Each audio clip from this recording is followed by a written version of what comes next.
Barad post हद्दीत 86/2021 कलम 406 420 प्रमाणे गुन्हा दाखल आहे.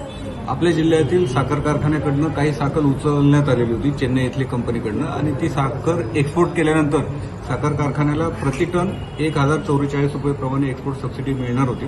परंतु संबंधित कंपनीने साखर एक्सपोर्ट केल्याचा कुठलाही पुरावा दिलेला नाही. त्यामुळे या कंपनीचं भाऊराव साखर कारखान्याची साधारणतः 5,93,00,000 रुपये एवढ्या रकमेची फसवणूक झालेली आहे. याचा आपण गुन्हा दाखल केलेला आहे बारड पोस्टेला. याचा तपास ईओडब्ल्यू शाखेचे पीआय शिवले करत आहेत. तपास सुरू आहे.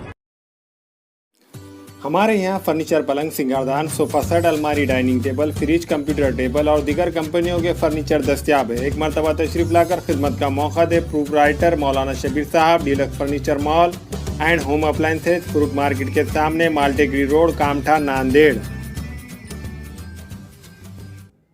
अस्सलाम वालेकुम, मैं अखिल मिर्जा. हमें उम्मीद है कि आपको हमारा चैनल अच्छा लगता होगा. लेटेस्ट न्यूज अपडेट के लिए देखते रहे नांदेड़ उर्दू न्यूज और न्यूज के पसंद आने पर लाइक, शेयर और सब्सक्राइब करना ना भूलें.